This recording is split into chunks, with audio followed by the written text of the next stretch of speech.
he already wrote the chalk, but you didn't have the right to the chalk and the eraser.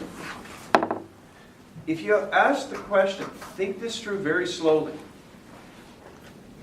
When you're giving 405, or I'm giving 405, am I giving her something that she did not already have or have the right to? Did she already have or have the right to $405? And I'm giving her something. See, people do this wrong. They go, is there a change? And that's not right. Is there more? That's not right. You can't do it like that. You've got to put on your blinders and ask that question very precisely. Did both sides give something they did not already have or have the right to? That's what you have to do. So if you put on your blinders and say, when the contract says 405, am I giving something that she did not already have or have the right to? She had the right to 400, but that's not the question. Does she already have the right to 405? So she doesn't, and that makes that consideration, and that makes that a contract. So now I'm going to deal with the question that you asked, which is this. Let's say we make a contract for $400 for yellow, and we agree on it, and it's a contract, okay? And then I phone her up and I say, can you paint it blue? And she says, blue paint will be $5 less. Is that a contract? No. No, because here, It includes. I already have the right to all of this. What's $5? I actually have the right to more than this. But I definitely have the right to this. It's part of this. Therefore, that will not be a contract. And that's because the rule of past consideration. It's the dark side of the course. It's the trends down into evil. If you deal with this property, when you have two contracts that overlap like this, you have to go through and take a look at the consideration like this. That's more. That's more. I didn't alert to that, so we're good. And if you look at them and you say, so you got to actually compare the consideration in each of them and make sure that in the second one, both sides are giving something they do not already have the right to. I need to make a point that I said, but you may have missed it. Novation is not a new agreement. It's not what I said. To have novation, you have to have a new contract. How do we know if an agreement's a contract? How do we know if this agreement's a contract or not?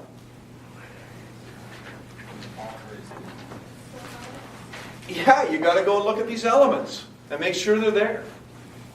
So if you look at the elements, if there's all the elements are there, a new contract can replace it. But it's not a new agreement that replaces it. It is a new contract. So it's got to be a contract. And that means you got to have the elements, including consideration.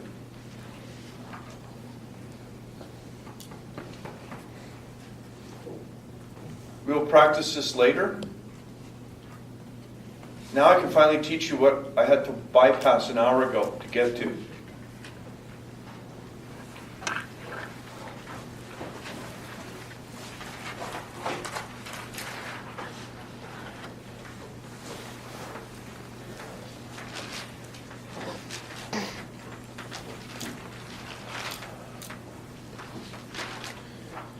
In Latin, the word parole means speak.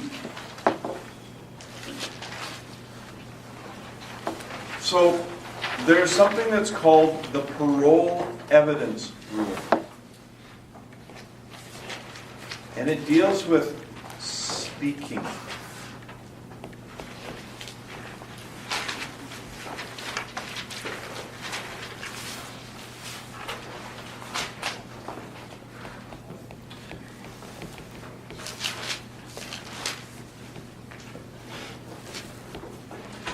And the starting rule, and the rule that courts will normally impose, is if you've written down an agreement, if you've actually written it out, why did you write it out, folks? Why do people write out agreements? Why don't they just shake hands and say, we know what we're doing? Why do you actually write them out? To prove it, right? So, there's a problem here that the court is trying to address. Sorry, there's a chair out here. You know what the sign on it says? Out of order. A chair. It's out of order. Okay? It's out of order. Don't, anyways. Don't use the chair, folks. It's out of order. Okay. Anyways, so what happens here is if you've taken the time and effort to write out a document, do you want people to say, yeah, but we changed that verbally? Because that wrecks the whole point of writing it out. It's too easy to do. So there's a rule that basically says you cannot verbally alter a written contract.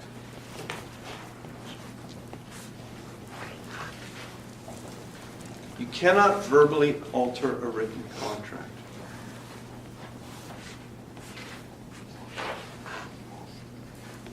And it's called the parole evidence rule because it's actually a rule of evidence. And what that means is it's a rule about what you're allowed to prove in court.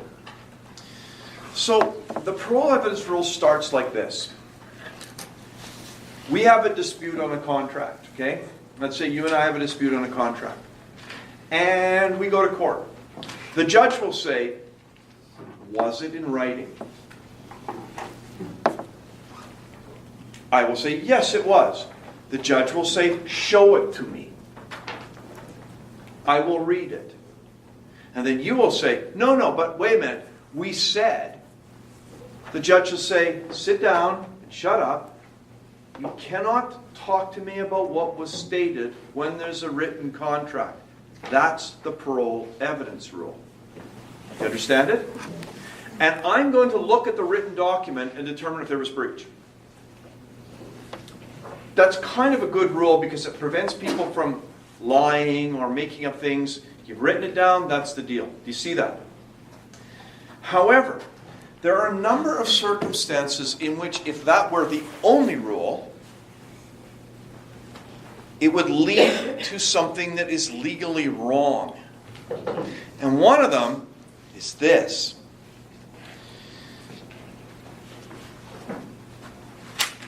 So, let's say that we write out this, okay? And we sign it, and it's a written contract, and it's all done nicely, okay? And then, I call her up, and I say, paint it blue, and she says blue will be $5 more. We make a new agreement or contract here, folks. Agreement.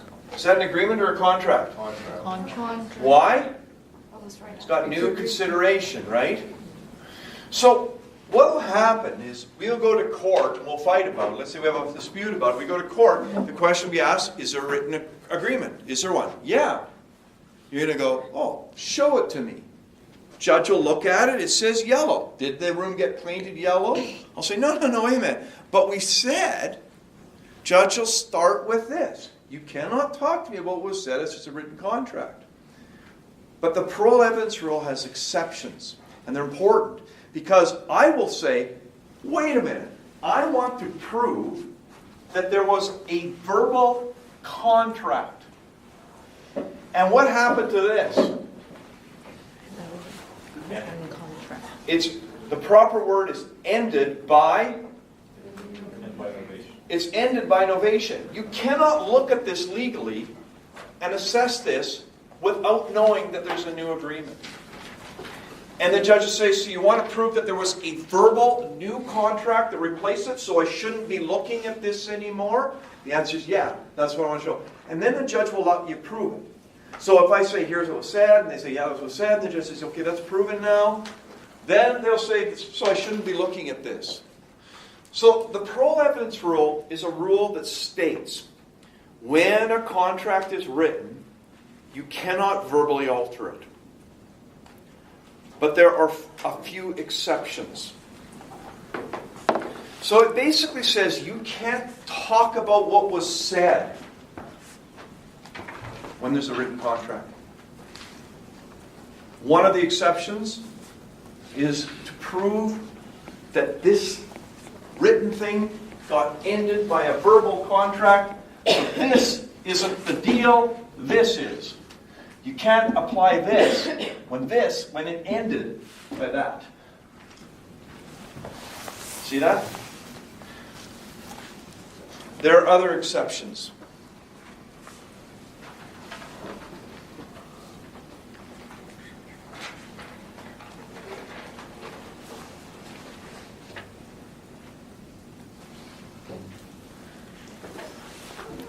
I'm going to make a suggestion to you, and I know that this is sometimes difficult, especially for your linear sequential people. You want to follow things in order and have a nice structured order that you can do things in when it doesn't really work in this course.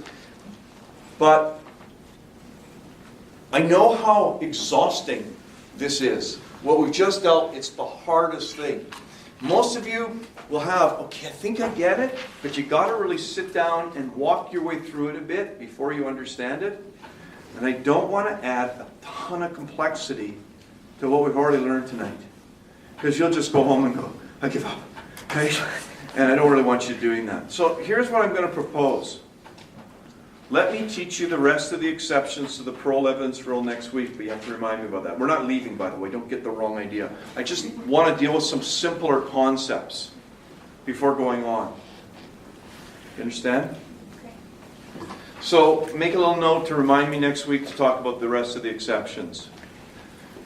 They actually are going to tie to stuff that we haven't, some of it we haven't covered yet. So again, we kind of have to do this, and then that for you to understand them in any event. So, back to consensus. An offer is what is stated, what is obviously meant, and when the contract is written, these three rules can come into play. They have to be looked at. These only apply to written. So the first one is, if it's ambiguous, it goes against the maker. Whoever made the ambiguous contract loses. We use the interpretation of the other side. Unfair surprise, if in the written document there's something harsh or excessive or unusual, that clause will be removed by the court. It will not be an obligation. It gets pulled. And parole evidence rule, if you've written it down, the court will only look at the written document. But there are exceptions, and one of them is to prove that that written document isn't the binding contract. It doesn't have to be performed. It's been ended a different way. That's the binding contract, and it's verbal. You can verbally replace a written contract and not offend the parole evidence rule.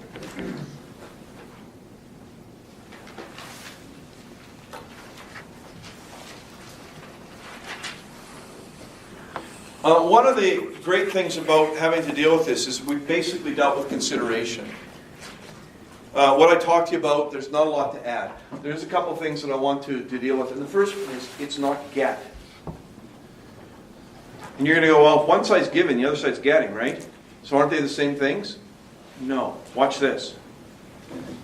I will give you $5 to teach her about consideration.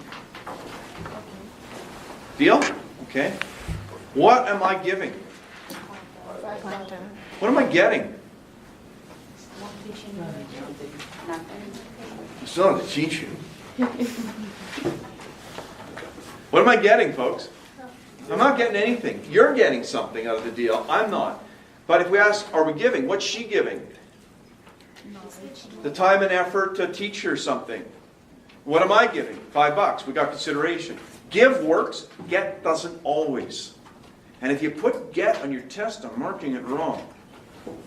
It's give, not get. Because you can give without getting in some circumstances, and in some circumstances, get will lead to the wrong answer. Therefore, it's a wrong test.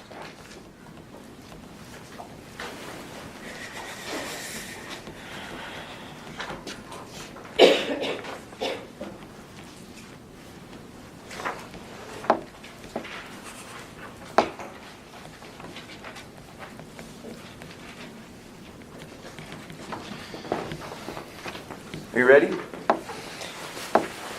you buy this? She said yes.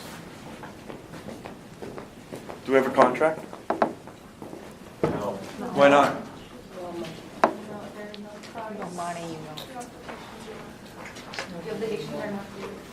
They're not? She's going to buy it. She's not keeping anything. Oh, yes, she is. Because we didn't say, do you want this? We said, will you buy it? So what's she giving me? She's giving me money. You don't buy it, well, unless she's buying with chickens. But It's not a buy. would you say obviously it's money, folks? Obviously money. Right? So, I've made an offer, she's accepted that offer, right? And if we go with the idea that she's buying it, and that's obviously money, is there money involved? Is there money? Okay? And are we at arm's length? No.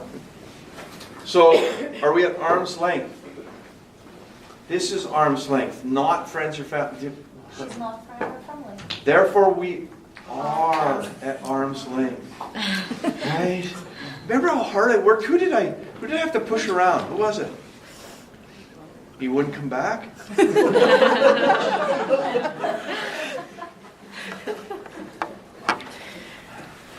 Yeah, it's the not. Friends and family means we are at arm's length, right? Okay, so are we at arm's length? Yeah. Is there money involved? Is what was offered by this what she accepted? Yes. Huh. And consideration, is she going to be giving me something? Am I going to be giving something? You're getting something.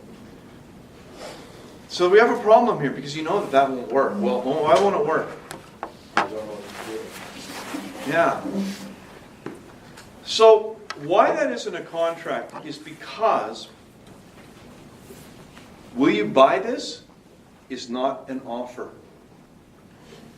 It's not an offer because it meets the definition of something else. Here's the test for the thing. It's called an invitation to treat. Some textbooks call it an invitation to do business. That's too many words, so let's just call it an invitation to treat.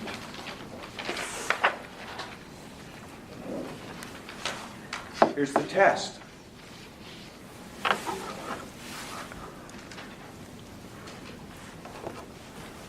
If this offer lacks sufficient details that people cannot determine their basic obligations,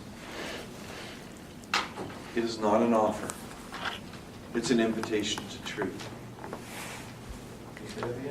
If the offer lacks sufficient details that people cannot determine their basic obligations,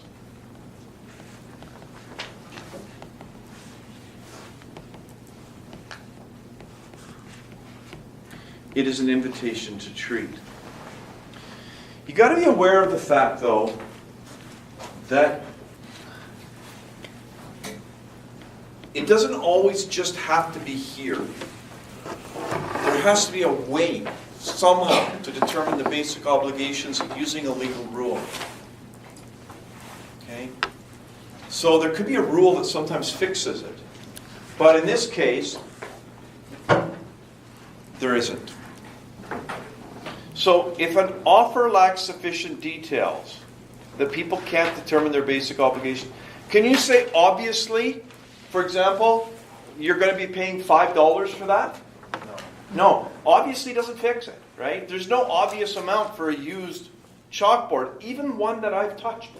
There's no obvious amount. It wasn't. You guys see the one, right? Right? There's no obvious amount for that. So it's not obvious.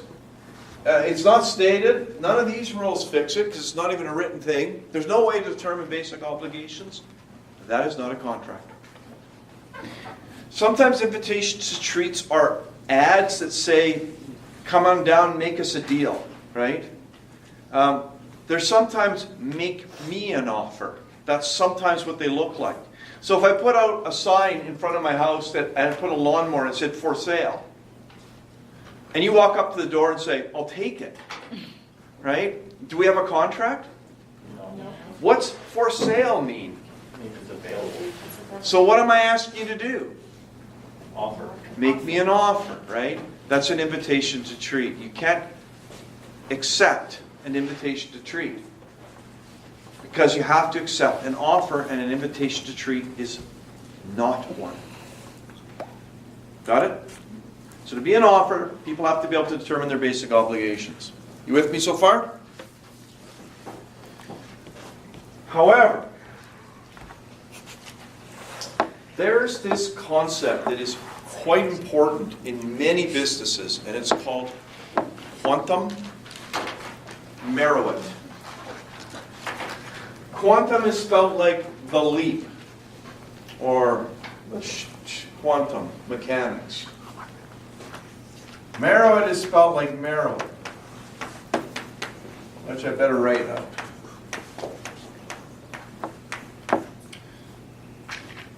This is an unbelievably important thing in business. All right, so let me give you an example so you can understand why this is important first of all, okay? How many of you ever had a bad car? Okay, it was a Chevy? Oh, I'm just checking. I'll guess. Chevys are bad these days. Aren't they? A Ford. I'm surprised at that. Okay, how many, let's talk about bad cars. Let's see. How many of you had a bad Chevy or GMC product? No one? No, nothing. Bad Ford? A couple of you have a bad Ford. Bad Hyundai or Kia? No? Yeah? Ooh. Mm-hmm. All right, what else we had? Toyota? You had a bad Toyota? What was wrong with it? It wouldn't start. Like it was something, I don't know what was wrong with it, but then it wouldn't start to make sure the steering wheel would turn. Yeah, I don't know. It's been sitting in our yard since. Ever since? Ever since, yeah. Can I have it? Just checking. All right, so let's say that you've got your car with the bad thing, and you decide that you want it, right? So you call up the tow truck and say, take it down to the dealer, and you say to the dealer, fix it. Right? Do you know how much it's going to be? Nope. Why not? You don't even know what's wrong with it, right? That's part of what they have to find out. And then they sit there and fix it, and then they give you a bill for 4 times what you expect, right? And because they always do. That's part of the thing. And you get this bill for $4,000, and you go, ooh, right? And you have to pay it. So if we walk through what you've learned here, you know, there's an argument, which is what? What? Do I already have the fixed car? No. But when you said fix it, how much are you going to be paying? Doesn't that sound like an invitation to treat? Yes. It's not. And this is why. This is a very important concept in business. That invitation to treat thing really applies to goods. It doesn't apply as well to services. And that's because often with services, you can't possibly know in advance. So, let me give you the triggers for quantum meruit. Ready? It has to be a service. Is fixing your car a service? Yes. There has to be an expectation of payment. Does the mechanic dealership expect to be paid for fixing your car? Yes. Are they doing it out of the kindness of their heart? No. So no, they don't have a heart, right? So, and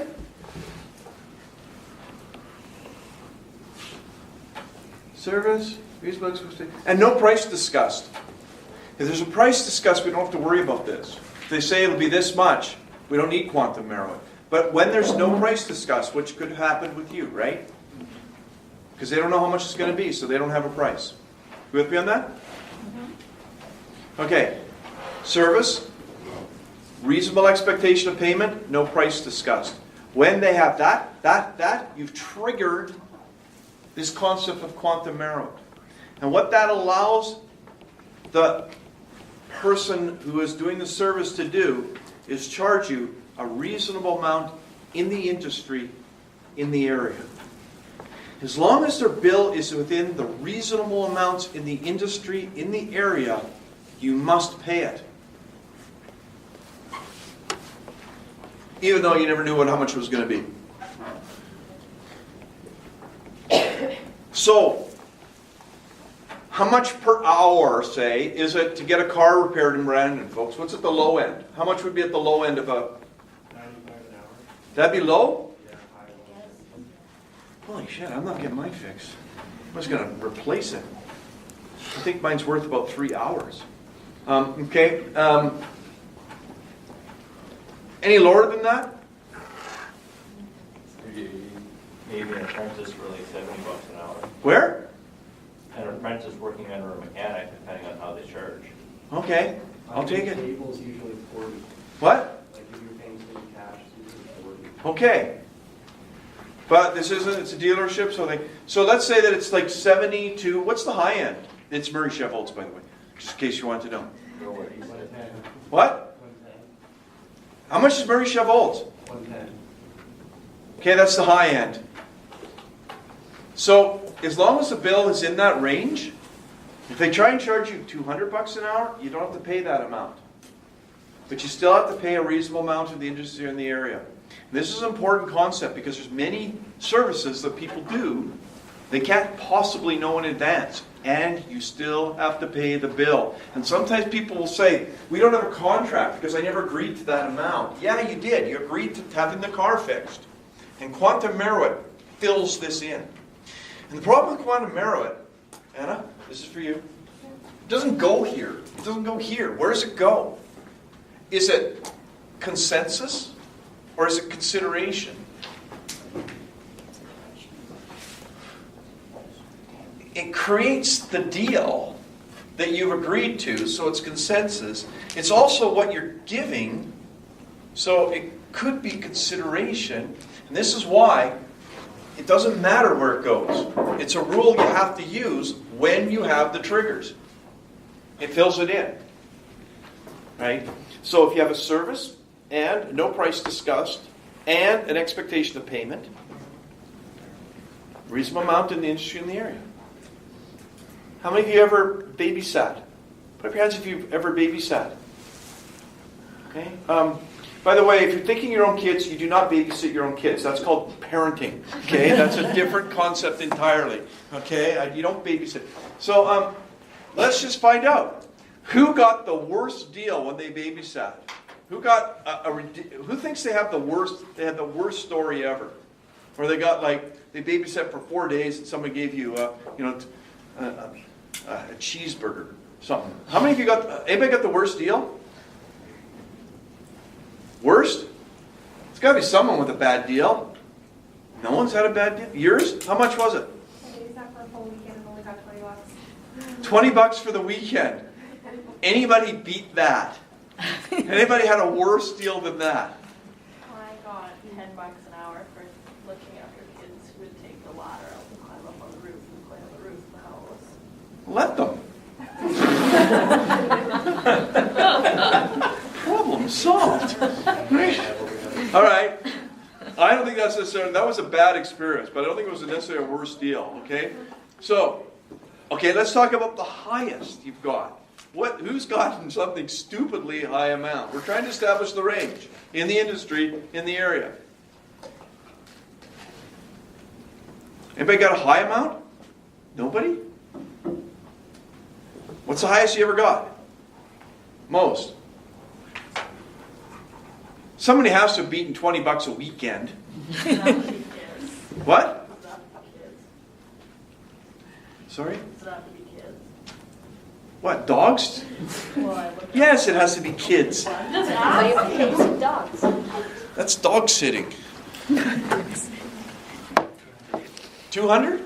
You got 200? For how long? Oh, 2 days, the week. A weekend? $100 a day. Anybody get more than that? Okay, so this is important. If we go back to your example, who decides how much you get to charge? The average on the market. Who decides? Who submits the bill? And what's the high end, but still within the range? So what you need to do is say, here's my bill for $200. And would they have to pay it? Yes. Yes. But it's not the same that to check the average on the market. No, it's not an average. It's anything within the normal range. It's not an average. It's within the normal range. So if you can establish what the normal range is and your bill's in it, they have to pay it. And this will smarten them up for trying to rip you off and not how do you avoid this problem, folks? Discuss it first. Yeah, you discuss it in advance. And maybe it'll be the last time you ever... And you should have billed $300 or $400 to make sure they never call you again. Probably right. Right? Do you understand that concept?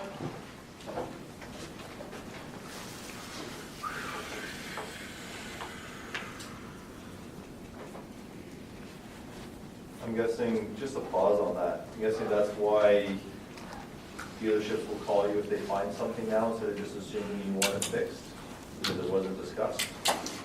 That's different. That's not the price isn't discussed, that's the work's not agreed to, Okay. right?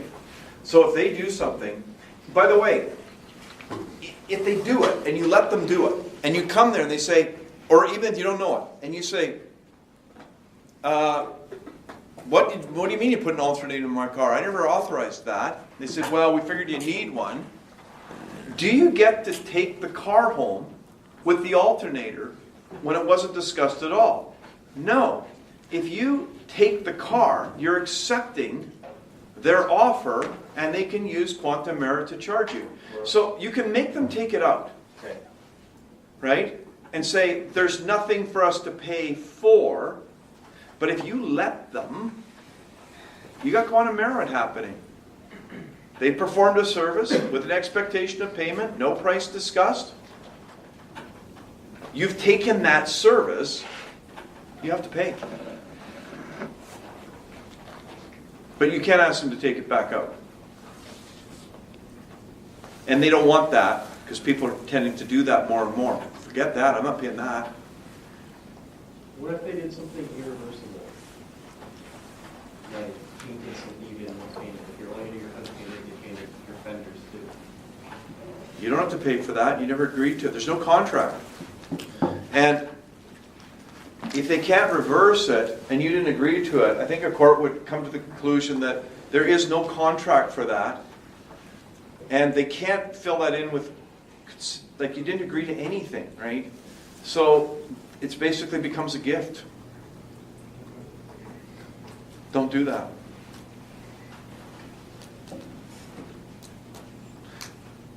Let me put that a different way in terms of the law. Can you have a reasonable expectation to be paid for something that the other side doesn't even know you're doing? No. So Quantum Merit is a reasonable expectation of payment. And I don't think you can get there when they're doing something you don't even know. But if I say, fix the car, you know it could be anything. That's different, right?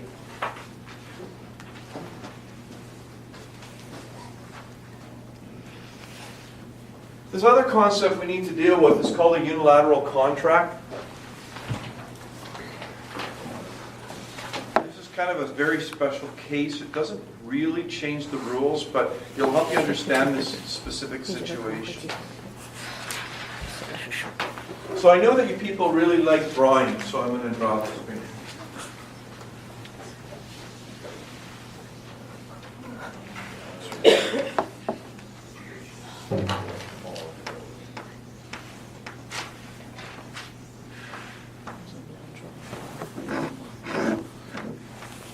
灵魂画手。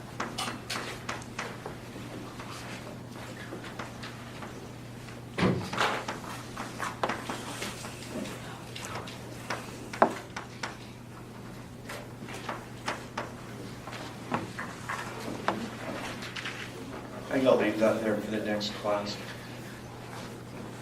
So you're walking along, you see a woman putting up a sign, it'll be a woman, Catwoman.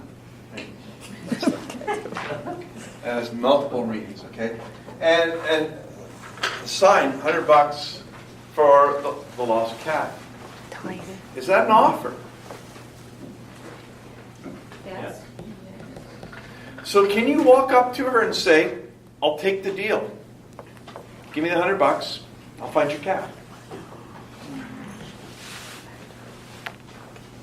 Sure. Can you? Well,